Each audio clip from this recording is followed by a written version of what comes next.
కీర్తనల గ్రంథము 67వ అధ్యాయాన్ని మనం చదువుకొని దానిలోని కొన్ని మాటలు తీసుకొని దేవుణ్ణి ఆరాధించుదాం. ఈ కీర్తన మనము ఎక్స్‌పోజిటరీ వేలో కొంచెం ధ్యానం చేసుకొని ముందుకు సాగుదాం. 67వ కీర్తన 1 నుంచి మరి 7 వచనాలు మనం చదువుకుందాం. భూమి మీద నీ మార్గము తెలియబడినట్లును, అన్యజనులందరిలో నీ రక్షణ తెలియబడినట్లును దేవుడు మమ్మను కరుణించి మమ్మను ఆశ్రయించును గాక. ఆయన తన ముక్కాంతి మా మీద ప్రకాశింపచేయును గాక.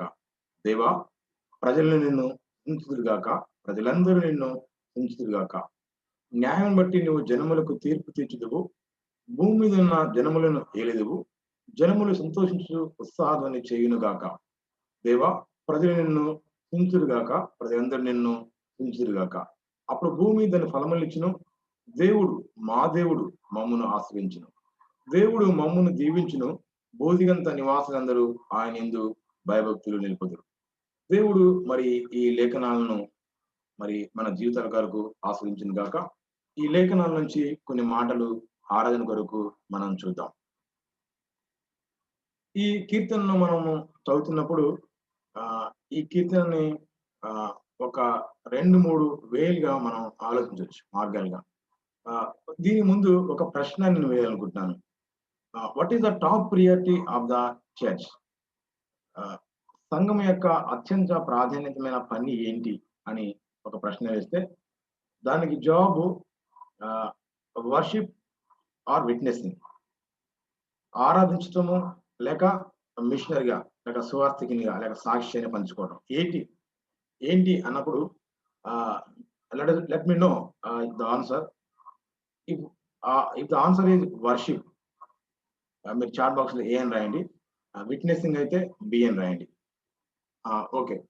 ఈ కీర్తనను ఎవరు రాస్తారో మనకు తెలియదు, ఎప్పుడు రాస్తారో కూడా తెలియదు. కానీ ఈ కీర్తన చదివినప్పుడు ఇది ఒక భారంతో రాసిన కీర్తన అని మనము అర్థం చేసుకోవచ్చు. ఈ కీర్తనని నేను కొన్ని పాయింట్స్ గా డివైడ్ చేశాను. ఎలా అనుకోవచ్చు ఈ కీర్తన అనేది చూస్తూ వస్తే మనకు తెలుస్తుంది.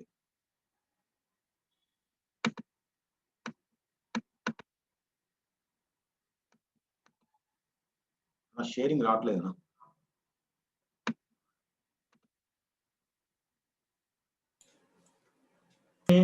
సంఘ కీర్తన, church song or church prayer, సంఘ కీర్తన, సంఘ ప్రార్థన అని అనొచ్చు.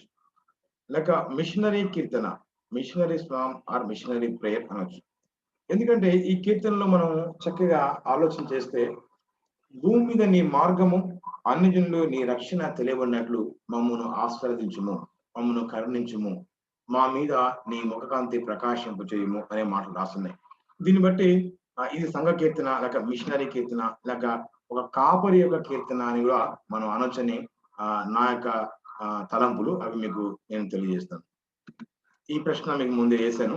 దీని యొక్క ఆన్సర్ మీరు ఒకసారి మీకు తెలిస్తే కనుక మీరు దాన్ని రాయండి. ఈ కీర్తనని 4 భాగాలుగా నేను విభజన చేశాను. ఎక్స్‌పోజిటరీ వేలో ఒకసారి దీన్ని చూస్తే కనుక ఇంగ్లీష్ లో అయితే 2వ వచనం స్టార్టింగ్ లో ఉంటది. మన తెలుగులో దేవుడు మమ్మల్ని కరుణించి మమ్మల్ని ఆశ్రయించును గాక, ఆయన తన ముఖకాంతి ప్రకాశింపజేయును గాక అని 2వ వచనం తెలుగులో ఉంది. కానీ ఇంగ్లీష్ లో 1వ వచనం ఉంటది అనమాట. సో నేను దాని ప్రకారమే డివైడ్ చేశాను.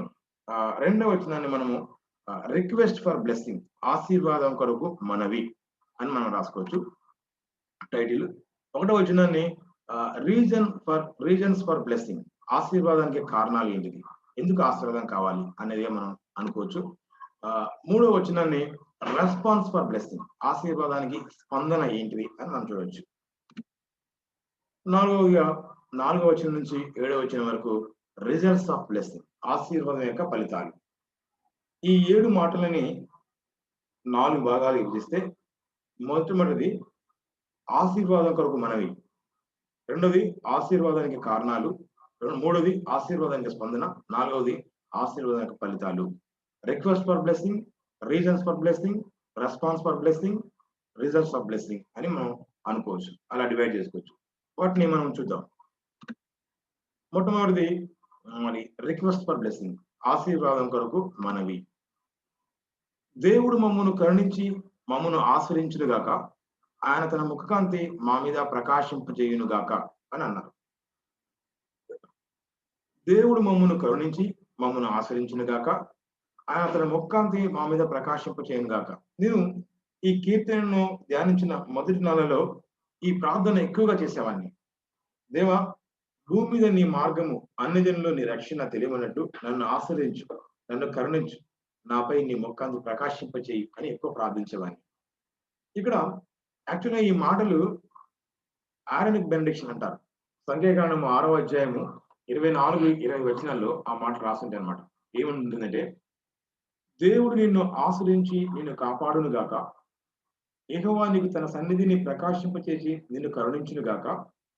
యెహోవా నీ మీద తన సన్నిధి కాంతి ఉదయింపచేసి నీకు సమాధానము కలుగజేయును గాక అని సంఖ్యాకాండము 6వ అధ్యాయము 24, 25 వచనాల్లో ఈ మాటలు రాసున్నాయి. ఈ మాటలు దేవుడు మోషేతో చెప్తున్నాడు. మీరు ఆరోనీయులతో చెప్పండి, అహరోను వాళ్ళతో చెప్పండి, ఇలా ఆశీర్వదించాలి అని చెప్పండి అని చెప్తారన్నమాట. ఈ మాటలు ఆశీర్వాదానికి చూపించే మాటలు. ఏముంది దీనిలో? దేవుడు మమ్మల్ని కరుణించాలి, మమ్మల్ని ఆశ్రయించాలి, ఆయన ముఖకాంతి మా మీద ప్రకాశింపచేయాలి అనేది ఒక మనవి, ఒక రిక్వెస్ట్ దేవుని యొక్క ఆశీర్వాదం కొరకు. ఈ కీర్తన గ్రంథం 4వ అధ్యాయము 6వ వచనం మనం చూస్తే, మాకు మేలు చూపు వాడెవడని పలుకువారు అనేకులు, యెహోవా నీ సన్నిధి కాంతి మా మీద ప్రకాశింపచేయుము అని రాసింది. అంటే దేవుని యొక్క సన్నిధి కాంతి మా మీద ప్రకాశింపచేయుము. దేవుని యొక్క సన్నిధి కాంతి మన మీద ఉండటం ద్వారా మనకు మేలు కలుగుతుంది అనేది మనకి ఈ వాక్యాన్ని బట్టి మనం అర్థం చేసుకోవచ్చు. మాకు మేలు చూపువాడు, ఇంగ్లీష్ లో ప్రాస్పర్ అనే వాడు ఉపయోగించాడు. మాకు మేలు చూపువాడు ఎవడని పలుకువాడు అనేకులు, యెహోవా నీ సన్నిధి కాంతి మా మీద ప్రకాశింపచేయుము. 31 కీర్తన 16వ వచనం మనం చదివితే, నీ సేవకుని మీద నీ ముఖకాంతి ప్రకాశింపచేయుము, నీ కృపచేత నన్ను రక్షించుము. సో ఆయన యొక్క ముఖకాంతి మన మీద ఉండటం ద్వారా మనం రక్షించబడతాము, లేక మనకు మేలు కలుగుతుంది అనే విషయాన్ని ఈ 2 కీర్తనలను మనం చూడొచ్చు. కీర్తన 4:6లో, కీర్తన 31:16లో మనం చూడొచ్చు. అదే కీర్తన గ్రంథము 80వ అధ్యాయము 3, 7, 9, 19 ఈ 3 వచనాల్లో కూడా ఒకే మాట ఉంటుందన్నమాట. అదేంటంటే, దేవా చెరల నుండి మమ్మల్ని రప్పించుము, మేము రక్షణ నొందినట్లు నీ ముఖకాంతి మా మీద ప్రకాశింపచేయుము అంటాడు. 7వ వచనం కూడా, సైన్యములకు అధిపతి దేవా చెరల నుండి మమ్మల్ని రప్పించుము, మేము రక్షణ నొందినట్లు నీ ముఖకాంతి ప్రకాశింపచేయుము అంటాడు. 19వ వచనం కూడా అలాగే ఉంటుంది. యెహోవా సైన్యములకు అధిపతి దేవా చెరల నుండి మమ్మల్ని రప్పించుము, మేము రక్షణ నొందినట్లు నీ ముఖకాంతి ప్రకాశింపచేయుము. దేవుడు ఆయన ముఖకాంతి మన మీద ప్రకాశింపజేయడం ద్వారా మనకు మేలు కలుగుతుంది, మనం రక్షించబడతాము. దేవుడు ఎవరి మీద ముఖకాంతి ప్రకాశింపజేస్తారు? ఎవరైతే ఆయన తర తిరుగుతారో వారి వైపు ఆయన ముఖకాంతి ప్రకాశింపబడుతుంది. అందుకే దీనికన్నా ముందు ఏమంటాడంటే, భూమి మీద నీ మార్గము, అన్ని జనుల్లో నీ రక్షణ తెలియనట్లుగా మమ్మల్ని కరుణించుము, మమ్మల్ని ఆస్వాదించుము, మా మీద నీ ముఖకాంతి ప్రకాశింపజేయము. దేవుని ముఖకాంతి మనం ప్రకాశింపజేయడం ద్వారా మనకు మేలు కలుగుతుంది, మనకు రక్షణ కలుగుతుంది. కాబట్టి ఈ మాట జ్ఞాపకం చేసుకుంటూ దేవుణ్ణి మనము ఆరాధించాలి. మొదటి మాటకి వెళ్ళిపోదాం. రీజన్స్ ఫర్ బ్లెస్సింగ్, ఆశీర్వాదం కొరకు ఎందుకు కారణాలు అనే మాట మనం చూస్తే కనుక, భూమి మీద నీ మార్గము తెలియబడినట్లును, అన్ని జనులందరిలో నీ రక్షణ తెలియబడినట్లును. మనం ప్రాస్పర్ కావాలి, మనం బ్లెస్ కావాలి, మనం కరుణించబడాలి. అది ఎందుకు అంటే, మనల్ని చూసిన వాళ్ళు వీరు క్రీస్తు బిడ్డలు, వీరు దేవుని పిల్లలు, వీరు దేవుని మార్గాన్ని నడుచుకుంటున్నారు, అనుసరిస్తున్నారు అనేటువంటి ఆలోచనలకు రావడానికి, ఆయన మార్గము, ఆయన రక్షణ తెలియకున్నట్లుగా మనము ఆశ్రయించబడాలి. ఈ కీర్తన చాలా ప్రాముఖ్యమైన కీర్తన, వరల్డ్ ఇవాంజలిజం కీర్తన అని చెప్పొచ్చు. ఈ కీర్తనలో గ్రేట్ కమిషన్ మనం చూస్తాం. భూమి మీద నీ మార్గము తెలియబడినట్లును, అన్ని జనులందరిలో నీ రక్షణ తెలియబడినట్లు. అన్ని జనులు అంటే, మనం పోయినసారి 100వ కీర్తన చేసినప్పుడు సమస్త దేశములారా యెహోవాకు ఉత్సాహం చేయడి అని రాసింది. 100వ కీర్తన 1వ వచనం. సమస్త దేశములు అంటే ఏంటి? All nations. అంటే దేవుని యొక్క సువార్త అన్ని చోట్ల ప్రకటించబడాలి. అందరూ క్రీస్తుని ఎరగాలి. వాళ్ళందరూ దేవుణ్ణి ఆరాధించాలి. గ్రేట్ కమిషన్ మనకేం చెప్తుంది చెప్పండి? మత్తయి 28, 19, 20లో ఉంటుంది. మార్క్ 16, 15, 16 వచనంలో ఉంటుంది. మీరు సర్వలోకమునకెళ్ళి సర్వ సృష్టికి సువార్త ప్రకటించుడి. మీరు సకల జనులను శిష్యులుగా చేయుడి. ఇది దేవుని యొక్క చివరి ఆజ్ఞ. దేవుని యొక్క గొప్ప ఆజ్ఞ ఇది. ఒక హగాలో చెప్తారు, his last command is our first concern. ఇది మన ప్రథమ బాధ్యతగా, ప్రథమ కర్తవ్యంగా తీసుకోవాలి. తద్వారా దేవుని నామానికి మహిమ కలుగుతుంది. ఈ మాటలు నేనైతే చాలా కాలం వరకు నా వ్యక్తిగత ప్రార్థన చేశాను. భూమి మీద నీ మార్గం తెలియబడినట్లు అన్య జనులందరిలో నీ రక్షణ తెలియబట్టు ప్రభువా నన్ను కరుణించు, నన్ను క్షమించు, నన్ను కరుణించు, నన్ను ఆశ్రయించు, నా మీద నీ ముఖకాంతి ప్రకాశపరచు. నీ కాంతి నాపై ఉంటే నాలో చీకటి వెళ్ళిపోతుంది. నన్ను చూసిన వాళ్ళు నిన్ను చూడగలుగుతారు. కాబట్టి ఎందుకు ఆయన ఆశీర్వాదానికి కారణం ఏంటంటే భూమి మీద ఆయన మార్గము తెలియబడాలి. ఆయనే మార్గము, ఆయనే సత్యం, ఆయన జీవము, ఆయన తెలియబడాలి. అన్ని జనులు అందరిలో కూడా ఆయన రక్షణ తెలియబడాలి. Let the people know the way of God, the way of salvation అనేది మనం గుర్తించాలి. ఇది చివరి ఆజ్ఞ యొక్క మాటలు.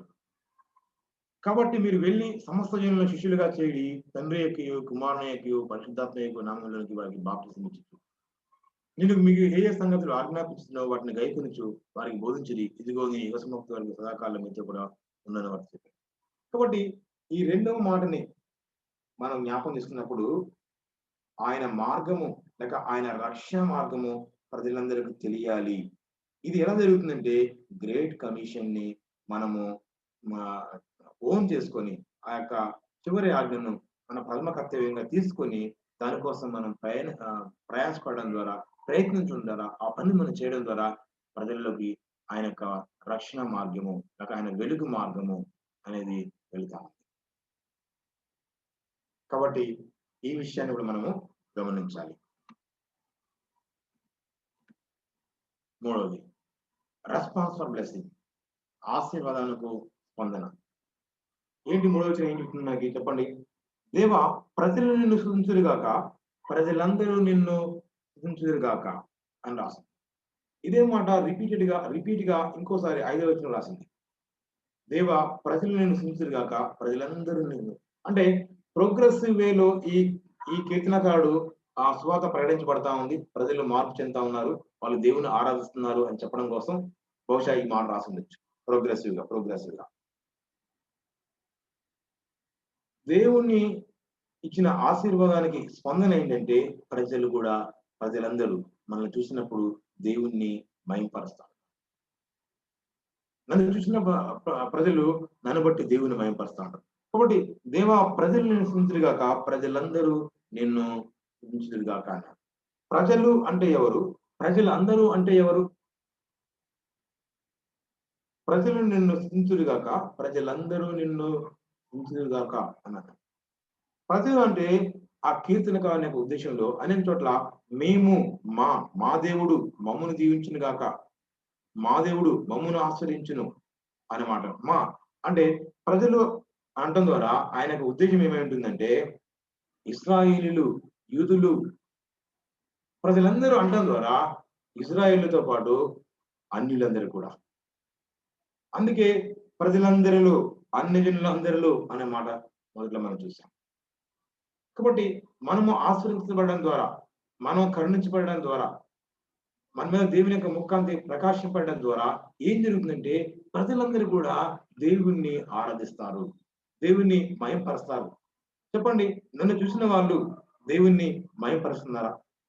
ఈ ప్రశ్న వేసుకుందాం. నన్ను చూసినప్పుడు ప్రజలు దేవుణ్ణి ఆరాధిస్తున్నారా? దేవుణ్ణి మహింపరుస్తున్నారా? దేవుణ్ణి స్తుతిస్తున్నారా? ఈ ప్రశ్న వేసుకోవాలి. ఇది ఎప్పుడు జరుగుతుందంటే ఇది ప్రకటన 7వ అధ్యాయం 9వ వచనం మనం చూస్తే దేవుని యొక్క రాకడలో గ్రేట్ కమిషన్ ఫుల్ఫిల్ అయినప్పుడు ఇది నెరవేర్చబడతా ఉంది. ప్రకటన గ్రంథము 7వ అధ్యాయము 9 వచనాలు మనం చదువుదాం. అక్కడ ఏముందంటే నేను చూడండి. అటు తరువాత నేను చూడగా ప్రతి జనములో నుండియు, ప్రతి వంశంలో నుండియు, ప్రతి ప్రజల్లో నుండియు, ఆయా భాషలు మాట్లాడేవారి నుండియు వచ్చి ఎవడును లెక్కింపజాలని ఒక గొప్ప సమూహం కనబడెను. వారు తెల్లని వస్త్రములు ధరించుకునే వారే ఖర్జూర మట్లు చేతపట్టుకొని సింహాసన ఎదురును గొర్రెపిల్ల ఎదురును నిలబడి సింహాసనాసీన మా దేవునికి గొర్రెపిల్లకును మా రక్షణకై స్తోత్రమని మహాశబ్దంతో ఎలుగెత్తి చెప్పింది. దేవుని నామానికి మహిమ కలుగును గాక. From every nation, from every tribe, from every language, every tongue people will come and gathered. ప్రతి వంశం నుంచి, ప్రతి జనము నుండి, ప్రతి ప్రజల నుంచి, ప్రతి భాష నుంచి లెక్కింపజాలని గొప్ప సమూహం ఏర్పడుతుందట. ఏర్పడే వాళ్ళు ఆ సింహాసనం ఎదుట, ఆ గొర్రెపిల్ల ఎదుట ఖర్జూర మట్లు ఎతపట్టుకొని సింహాసనాసన నా దేవునికి, మా దేవునికి, గొర్రెపిల్లకు, మా రక్షణకి స్తోత్రమని మహాశబ్దంతో వెలుగెత్తి చెప్పారు. ఇది జరగాలంటే ఏం చేయాలి? గ్రేట్ కమిషన్ ఫుల్ఫిల్ కావాలి. ఆ గ్రేట్ కమిషన్ ని ఇది నా బాధ్యత, నా దేశ ప్రజలు రక్షణ పొందడం నా బాధ్యత అని నేను దాన్ని ఓన్ చేసుకొని ఆ గ్రేట్ కమిషన్ కోసం ముందుకు వెళ్ళిపోవాలి. ప్రయాణించడానికి సిద్ధపడి ఉండాలి. అప్పుడు ఆ రెండవ రాకడలో ఆ సింహాసనం ఎదుట, ఆ గొర్రెపిల్ల ఎదుట అన్ని దేశాల నుంచి ప్రజలు వస్తారంట. అన్ని జాతుల నుంచి, అన్ని ప్రజలు, అన్ని రకాల ప్రజలు, అన్ని భాషలు మాట్లాడారు. అందరూ వచ్చి ఆ దేవుని ఎదుట సాగిలపడి ఆయనకి మరి మహాశబ్దంతో, గొప్ప శబ్దంతో ఎలుగెత్తి ఆయన ఇచ్చిన రక్షణను బట్టి, ఆ గొర్రె పిల్లను బట్టి ఆ దేవునికి వందనాలు చెల్లిస్తాం. కాబట్టి మన బ్లెస్సింగ్ కి రెస్పాన్స్ ఏంటంటే let the people praise the God, let the people adore the God, let the people worship the God. అట్లా మన జీవితాలు మనకు ఉన్నాయా అనేది మనము చూసుకోవాలి. 4వది రిజల్ట్స్ ఆఫ్ బ్లెస్సింగ్, ఆశీర్వాదం యొక్క ఫలితాలు. 4వ వచనం నుంచి 7వ వచనం వరకు మనం చూద్దాం. న్యాయం బట్టి నువ్వు జనములకు తీర్పు తెచ్చుదువు, భూమి మీద ఉన్న జనములను ఏలుదువు, జనులు సంతోషించు ఉత్సాహాన్ని చేయునుగాక. 4వ వచనం అంటే ఎప్పుడైతే దేవుడు మనల్ని కరుణించి, మనల్ని ఆశ్రయించి తన ముఖాంతి ప్రకాశింపచేస్తాడు, తద్వారా భూమి మీద ఆయన యొక్క మార్గము, ఆయన యొక్క రక్షణ కార్యం అనేది ప్రజల్లో కనబడతా ఉందో, ప్రజలు ఆయన్ని ఆరాధిస్తారు. అప్పుడు ప్రజలందరూ కూడా ఆయన యొక్క అధికారంలోనికి, ఆయన యొక్క పరిపాలనలోకి వస్తారు. They all come to the rain, his rule. అడుగుతున్నాడు, నువ్వు జనములను బట్టి తీర్పు తీస్తావు, జనములను ఏలేదువు, అప్పుడు జనాలు సంతోషిస్తూ ఉత్సాహం చేస్తారు. ఇది రిజల్ట్ ఆఫ్ బ్లెస్సింగ్. దేవుడు మనల్ని ఆశ్రయించడం ద్వారా ప్రజలందరూ కూడా దేవుని తెలుసుకోవాలి. దేవుని తెలుసుకొని దేవుని పరిపాలనలోనికి, దేవునికి అధికారంలోనికి రావాలి. అలాగొచ్చిన ప్రజలు సంతోషించుతూ ఉత్సాహంతో ధ్వని చేస్తారట. సియోను నివాసి ఉత్సాహాన్ని బిగ్గరగా చేయమని రాస్తుంది యెషయా గ్రంథంలో. ప్రజలు ఉత్సాహం చేస్తారు, దేవుని యందు సంతోషిస్తారు. ఇది నెంబర్ 1 రిజల్ట్. నెంబర్ 2 ఏంటంటే దేవ ప్రజలను హింసించుదురు గాక. ప్రజలందరూ అంటే అప్పటిదాకా ఇంకా ఎవరన్నా, అందుకే నేను ప్రోగ్రెసివ్ వేలో అని అంటున్నాను. అప్పటిదాకా ఇంకా ఎవరైనా దేవుని తెలుసుకోకపోతే వాళ్ళు కూడా తెలుసుకుంటారు. వాళ్ళు తెలుసుకొని వాళ్ళు దేవుణ్ణి ఆరాధిస్తారు. అప్పటి వరకు వాళ్ళు వ్యతిరేకంగా ఉండొచ్చు, భిన్నమైన అభిప్రాయం ఉండొచ్చు. ఎప్పుడైతే అందరూ ఆయన అధికారంలోకి వచ్చేసి ఆయన మీద ఆనందిస్తారో, సంతోషిస్తారో, అప్పుడు మిగిలిన వాళ్ళు కూడా ఆయన తెలుసుకుంటారు. ఆయన తెలుసుకొని ఆయన ఆరాధిస్తారు. ఇది రెండవ రిజల్ట్. 3వది, అప్పుడు భూమి తన ఫలములు ఇచ్చును, దేవుడు మా దేవుడు మమ్మను ఆశ్రయించును. భూమి ఫలములు ఇస్తుందండి, లేకుంటే భూమి ఫలమే కదా. ఆ కీర్తనకాని ఉద్దేశం ఏమై ఉంటుంది అంటే, శపించిపోయిన భూమి ఉన్న ప్రజలందరూ, ఆ భూమిలో ఉన్న ప్రజలందరూ కూడా వాళ్ళ పాపం విషయమే పశ్చాత్తాపడతారు, రక్షణ పొందుతారు, ఇంకా పాపం అనేది వాళ్ళు చేయరు. అప్పుడు దేవుడు ఆ యొక్క భూమిని మళ్ళా బ్లెస్ చేస్తాడు. మళ్ళా ప్రాస్పర్ చేస్తాడు. ఫ్రూట్‌ఫుల్‌గా చేస్తాడు అని దాని ఉద్దేశ్యం. అందరూ దేవుని విశ్వాసం ఉంచుతారు. ఆ ప్రజలందరూ ఆయన యందు ఆనందిస్తారు, సంతోషిస్తారు. ఆయన్ని ఆరాధిస్తారు.